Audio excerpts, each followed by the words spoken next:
Today I want to talk a little bit about the language of the bad buckets. These are going to be called masks. I've shared several myths with you already, and the purpose of myth and the purpose of symbol is to show how your different masks show up. Masks are the language of the bad buckets. So myths help inform what's in our psyche and stories that we're living out by these mythological characters. I like to equate the mask and what I live for. I love the theater. And I love to go to the theater and see when they're doing the setting changes, where the guys are dressed in black and they're behind the scenes and the lights are down and you supposedly can't see the guys, how they're moving the stage sets and stuff. That is the equivalent of the masks. You're going to have sort of prefabricated, so to speak, go-to masks. Themes. Call it self-sabotage. You're going to self-sabotage over and over and over in the same way. So when I had eating disorder, I would self-sabotage with food.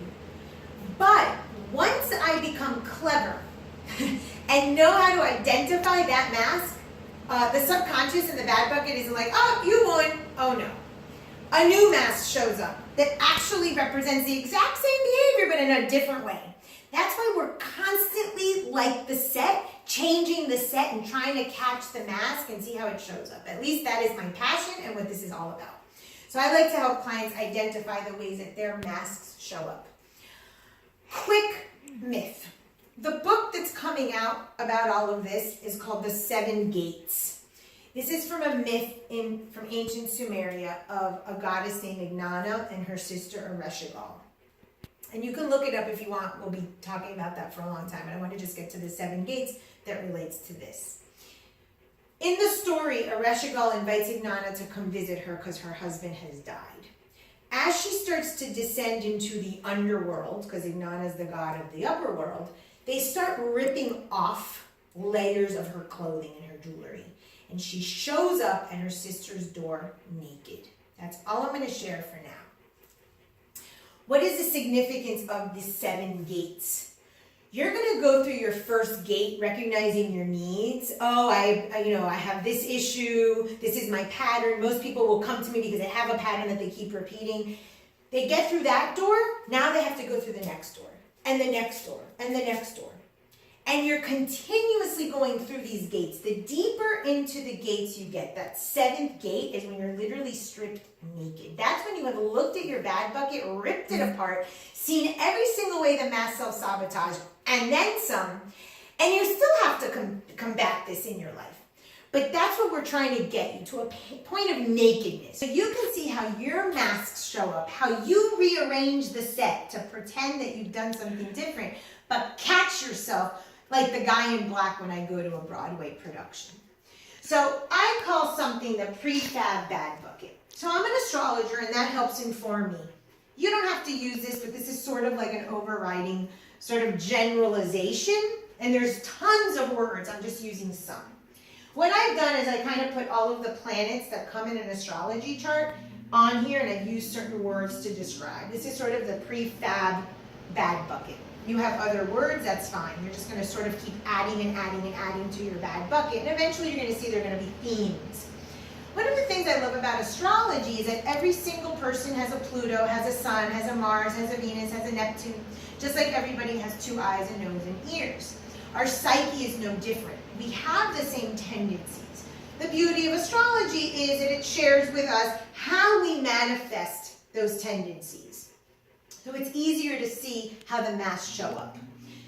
So some of the words for their prefab bad bucket: ego, selfishness, power hungry, angry, frustrated, violent, codependent, victim, living in the past, living as a child, insecure, indecisive, rigid, fearful, stubborn, manipulative, lying, cheating, stealing, hoarder, laziness, envious, jealous, controlling, greedy, unrealistic, fanatic, cold, unavailable. Many of these words are going to apply to the bad buckets of how you described your parents, or a version thereof. These are the masks. So you might talk to me about codependence, and it has nothing to do with addiction, but one of the key words for Neptune, the planet of Neptune, is addiction. So addiction, codependent, victim. These all sort of create a mask that we will live out some way or another. And so I can have a client who's working on her codependence and all of a sudden starts dating an addict. Of course, because they're sort of united.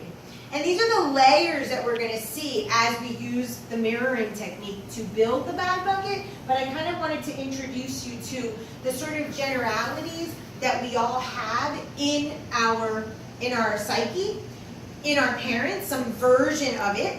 Now, as we progress into the gates, I had a client yesterday, and the topic was about greed. And we talked about greed. Greed was the door to her 7th gate. And I saw it because we had been working on various levels of greed, but before she would say, I don't have a greedy bone in my body. And so by working through the 0 to 100 of greed, we realized that 48 to 52 in her case was defined, and she's able to live and accept her humanity, her lower nature, that she has greed, as we all do, but in a balanced 48 to 52 state. So this is sort of just an introduction to the different masks, and the myths that we are going to talk about are to inform how the masks show up. Thank you very much.